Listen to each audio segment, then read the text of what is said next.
What are you doing in here? I won't let you take her. This is our future. Think of all the lives we'll save.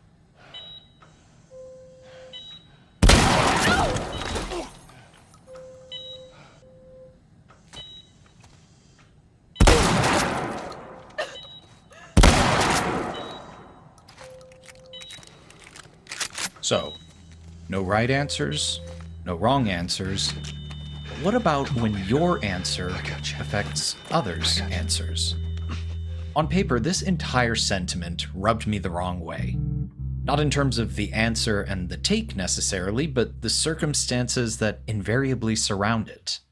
To ask, who are you to decide what is and isn't, here is a strange one, because Druckmann literally decided what was and wasn't. He was the writer that wrote The Last of Us well before its release in 2013. If anyone should have a say in a piece's intent, its messaging, it should be the person or people who created that piece, right? But that sentiment seems so final, devoid of nuance, of potential. It's not a surface reading, it's someone putting out their reading as though that were the reading, like a heavy blanket over everything else, whether that was intended or not. It's made all the more pervasive, more harmful by that person being the writer of the story. It is simultaneously an excuse to stop thinking about the story, to accept a creator's word at face value, as much as it is a reason to silence dissenting voices, perspectives, and answers. But it doesn't have to be. In 1967, French critic and theorist Roland Barthes wrote an essay titled The Death of the Author. In it, he wrote the following: "We know that a text does not consist of a line of words releasing a single theological meaning, the message of the author God, but is a space of many dimensions in which are wedded and contested various kinds of writing, no one of which is original. The text is a tissue of citations resulting from 1,000 sources of culture." Death of the Author, despite its surface naming, is not a physical threat. It's both a perspective and an inevitability. In a sense, it's the removal of the writer from their work. Other frameworks and theories may pull on the writer's psychology, their history, or their lived experience. Death of the Author asks that we examine a thing not based on the one who created it, but independent of them. The theory grants potential and multitude where there would otherwise be singularity. It's a favorite concept of mine to lean on, as evidenced by a lot of my work and essays to date. Like many things, on paper, it sounds great. But also, like many things, if you think about it too much, it can get a little weird, especially these days. I've touched on the late H.P. Lovecraft before, partly for his creations in the Elder God mythology and Eldritch horror subgenre, but mostly in terms of his discriminatory and hateful perspectives that wormed their way, intentionally or not, into his stories. Lovecraft died before his works truly took root in the public eye. In the years after his death, his works were published without adjustment, putting his xenophobia, racism, and haunting form of discrimination on display, again, for anyone to glean. Therein lies a particular side of Death of the author's actual death. With the author completely removed from the picture, these works can be examined on their own merit, divorced from anything Lovecraft intended or meant by them.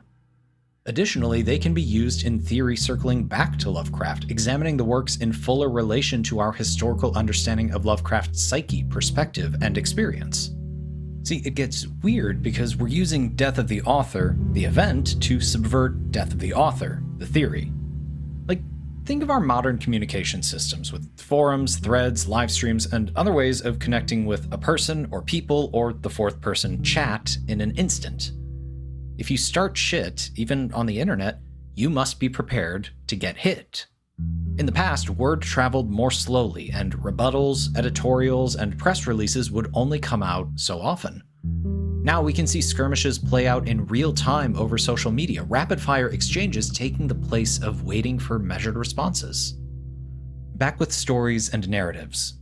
The act of analyzing a writer's work can be construed as an attack on the writer's belief.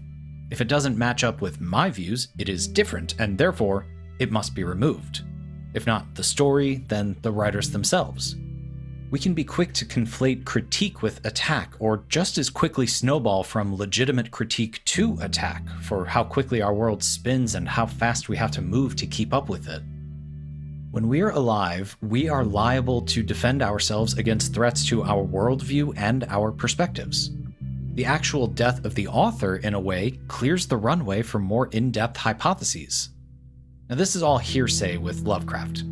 I'm unaware of any record of him needing to defend himself, his beliefs, or their implementation in his stories, in no small part to him dying before Cthulhu became as iconic as it is now. But here's another facet. It's been nearly a century since most of his works have been published, even if they weren't well known at time of publication. After 95 years from date of publication, a creative work enters the public domain. Logistically, that means no permission is required nor payment needed to reprint or adapt that work. Many of these stories are now, from a legal perspective, decoupled from Lovecraft. Death of the author here is reflected more in the death of exclusivity. The ideas, from a capital-based perspective, no longer belong to a singularity, be it a person, a publisher, or a corporation. More recently, both A.A. Milne's Winnie the Pooh, not Disney's rendition, and Steamboat Willie, but not Mickey Mouse, entered the public domain. Mostly this saw a sharp uptick in horror movies and games, but the potential is much larger than that. Now, these characters and stories can be taken by others and used in their work, adapted, readapted, given a chance to grow into a new age and era. Same with many of Lovecraft's mythologies, settings, characters, and stories. Divorced from Lovecraft and his legacy, what can these stories and circumstances say now? The modern writer is born simultaneously with his text. He is in no way supplied with a being which precedes or transcends his writing. He is in no way the subject of which his book is the predicate. But capital plays a part in all of this, especially with the narrative empires, estates, and agendas we live around. Most salient is J.K. Rowling. The short version is that after releasing the Harry Potter book series and a couple other books, she decided to plant a flag on transgender discrimination under the guise of the erosion of women's rights, which, it's not, okay? Let's just get that out there. And one might argue, that's her opinion, it sucks, but I do still enjoy Harry Potter. But now we get into the difference between enjoyment and engagement. To enjoy a thing can, ideally, exist independently of the systems which make a thing accessible. Separate from markets, bestseller lists, merchandising, do these words on this page in this order stir something in you? In a film, do these shots, does this dialogue make you feel something? In a game, do these mechanics, does this gameplay engage you in a meaningful way? At its core, do you enjoy the effect this piece has on you? To engage with a thing is to acquire it in accordance with the creator's permission, purchasing a book, a movie, a copy of, or license to a game. Engaging with the story enables the transfer of capital, your money, in exchange for legal access to the story, capital which is divvied up between the seller doing the selling and the creator who licensed their work to be sold, in some way and ratio I don't have the patience to research. Once that capital has transferred to the creator, it's theirs to do with what they will. And that's where we've been with J.K. Rowling, the empress of the Harry Potter empire. Books, reprints, illustrated versions, movies, spin-offs, forthcoming TV shows, video games, playsets, decor, Legos, theme parks, collaboration, and that all barely scratches the surface. By engaging with the empire, you are directly supporting the empress and her edicts. As of April 16, 2025, that engagement has culminated in anti-transgender discrimination on the judicial level. Here's the breakdown. J.K. Rowling financially supports For Women Scotland, an anti-trans organization, donating at least some of the money that she gets from royalty checks to the organization. For Women Scotland pushes for a strict, genitally defined classification of women, ultimately raising the case to the United Kingdom Supreme Court. And now, according to that law being officially interpreted as such, transgender women fall outside the legal definition of women and are denied access to women-only spaces like charities or hospitals. Like any legislation, it's putting a foot in the door for more exclusionary and isolating laws in the future. Everything contributes to the ability of the creator to lobby for what they want.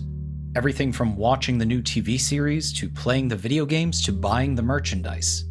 It's even gifting your mother the latest illustrated version of the books because you have core memories of her reading the books to you, all of your brothers huddled together with her on a twin bed, because you know that this story is more a part of her personality than it is ours.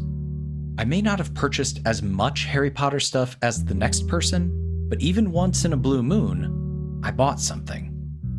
Engaging with Rowling's empire is to support and bankroll whatever Rowling supports, whether you agree with her views or not. That's the tricky part of a creator still being alive. By nature of their existence and our existence within a capital-based system, supporting their work ultimately leads to supporting their views. As long as we live in a capitalist system, our stories are unfortunately tied to that system. The difficulty is in the tethers tying enjoyment to engagement. It is something that we have to consider when we choose to access our stories, or, alternatively, how we choose to access them. You know when it gets really weird?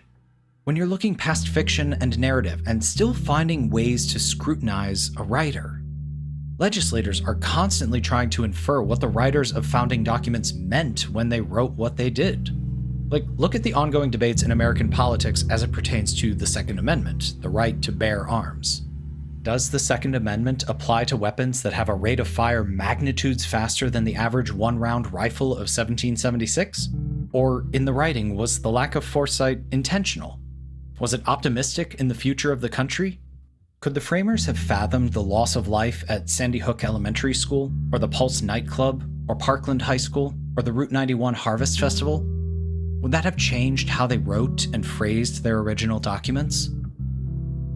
The absence of the author is not only a historical fact or an act of writing. It utterly transforms the modern text. Time, first of all, is no longer the same. And sometimes so much time has passed that the byline has faded into dust, and all that's left is a title. And so much time has passed that the original meaning can be translated, interpreted, retranslated, reinterpreted to the point where the work can mean whatever you want it to mean. And people dance on the corpse of a message as old as humanity, and others are too willing to take them at their word, to join the dance, to reject nuance in the eyes of their Almighty. Once the author is gone, the claim to decipher a text becomes quite useless. To give an author to a text is to impose upon that text a stop clause, to furnish it with a final signification, to close the writing. When does a piece stop being literature and start being a tool? When a person finds a way to take a singular perspective and convince others that it's the right perspective, the only perspective. You don't need to convince everyone. You just have to convince enough of them. So, bit of a hard pivot, but was Joel right? Will people stop talking about it because of one person's take, even if that person did, technically, write Joel? Will continuing to engage with the question contribute to the genocidal violence leveled against Palestine, given its writer's upbringing and ties to the Israeli perpetrators? Will we have to wait until Druckmann is actually dead and gone, his works and the subsidiaries of Naughty Dog finally fading from corporate ownership to the hands of the masses before it can be effectively considered? Will they have the insight in the future to recognize Druckmann's inherent biases, his sources of inspiration for the conflicts in his stories, his characters, or will they engage with the question completely divorced from him? What will the analysis look like in hundreds, thousands of years after Druckmann's name and life have faded from its impact on the story? In this way is revealed the whole being of writing. A text consists of multiple writing, issuing from several cultures and entering into dialogue with each other, into parody, into contestation.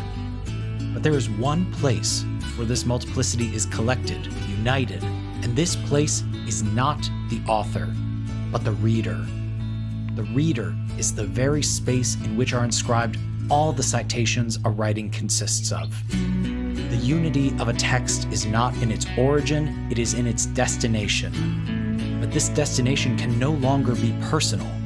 The reader is a man without history, without biography, without psychology. He is only that someone who holds gathered into a single field all the paths of which the text is constituted. Joel was right. He made the right call, and he also made a terrible mistake. Joel was selfless, and he was selfish. He acted out of love, out of fear, out of regret, out of revenge. It was calculated. It was panicked. He is a savior. He damned what remained of humanity. Joel was wrong. I've said it before, I'll say it again.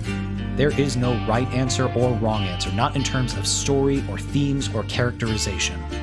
The diversity of thought makes for better thoughts, and it helps you define and refine your answer. All it takes is a little refocusing, a little thought, and a little death of the author.